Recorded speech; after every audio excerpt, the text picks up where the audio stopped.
And the concept is it's the girls who, there's no swiping, but you basically look at a catalog, like if you were online shopping, and you put them in your shopping cart.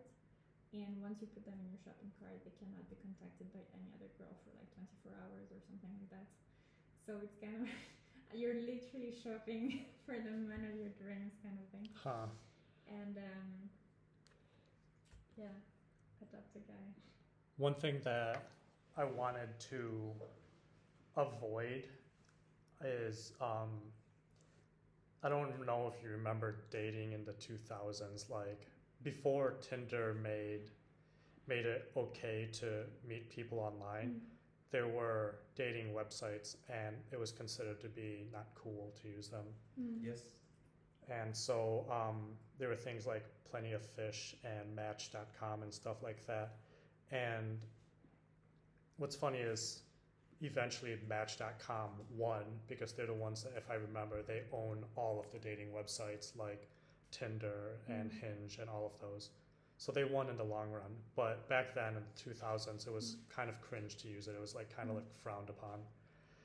And even before that, they had like video dating services and like online ads in like the newspapers, which was considered to be sad to a lot of people. I want to avoid that because if you make it so that it's like kind of, you know, loser behavior to use something, that's not very good for the app, and it makes you feel like a loser when you use it.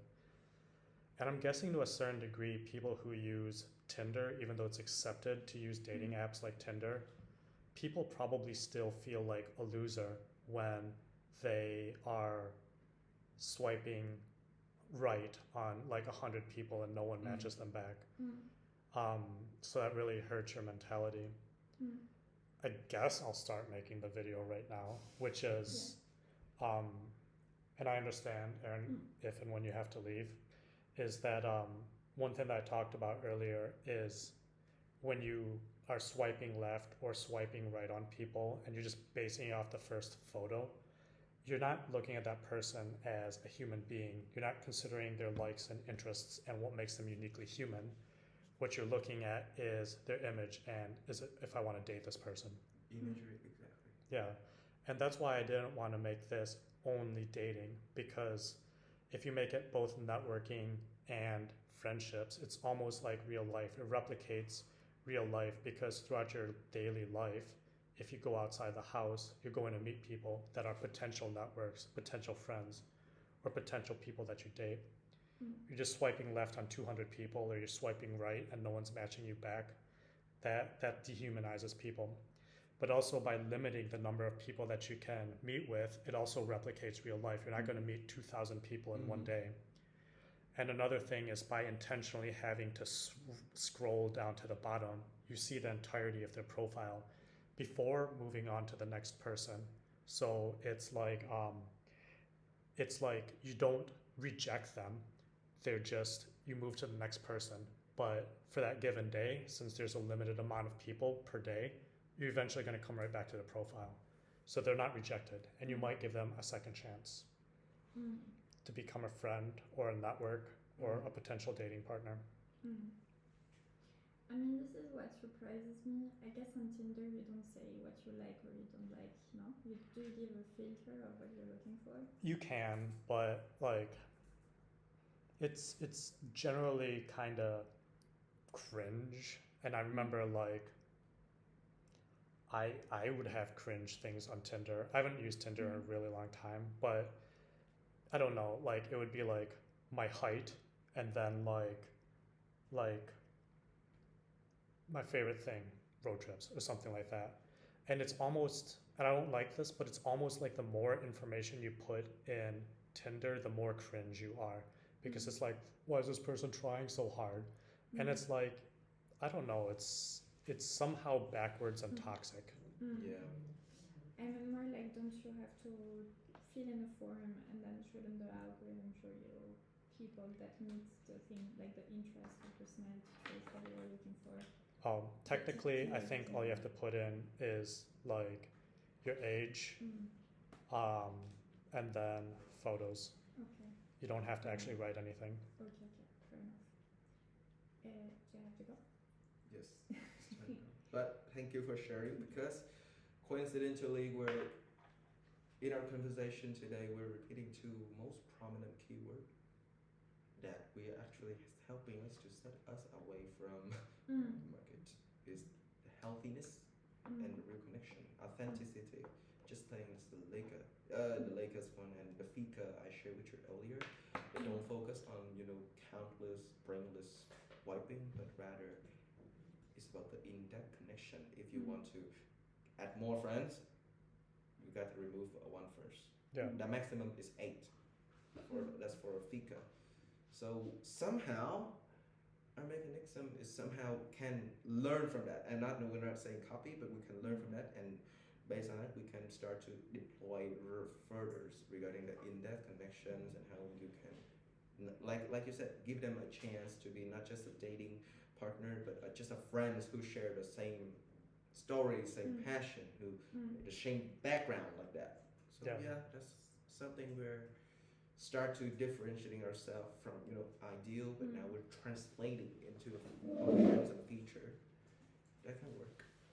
I hope so. I mean, the goal is to reduce loneliness. I know apps like Hinge and stuff say, like, they call themselves like the app that's designed to be deleted or something. Like, they say they want people to form connections, and I believe them, probably at least at first. Things may have changed. Yeah.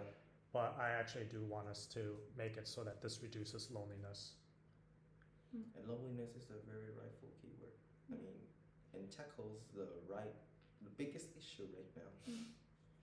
Which is why maybe the in-person events makes a lot of sense as well. We still build this as an MVP, but then see how we can add that. If we start thinking about that as a longer-term strategy, it would be good to think about that, so we know how to build up in terms of backend and what kind of I would like there to be in-person events because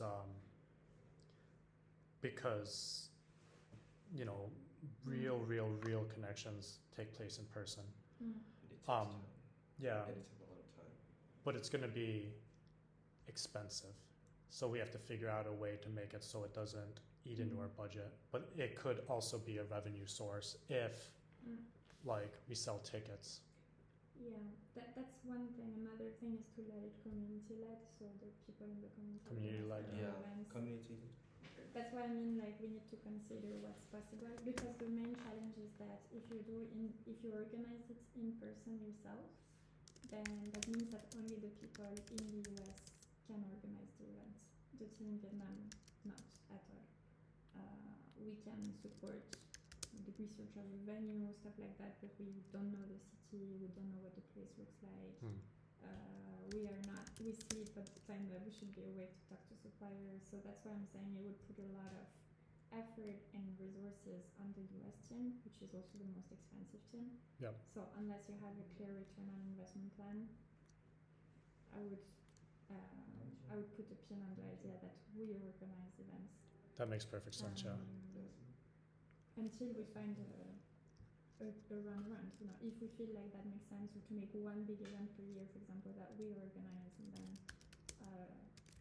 encourage the community to do their own thing the rest of the time, and try to find a way to monetize that as well, or something like that. Anyway, you have to go. now. You feel free to go whenever you want. Yeah, I understand that you have to leave, just whenever that happens. All right. I will really go down with you actually to grab something from the shop. All right, cool. Do you have food? I already ate this morning, thank you. You have food? All right.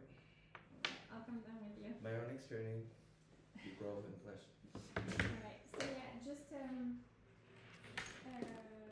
we enter more information on the business model, please share your questions, share your thoughts. Please. And I think one good outcome for next week would be that we have a first draft of the planning. Yeah. Absolutely. Of what would be the strategy, and I think we need to keep it very simple. Yeah. Because we don't have that many people to actually produce the content. I know. So Yeah, because now we have our ambassadors now.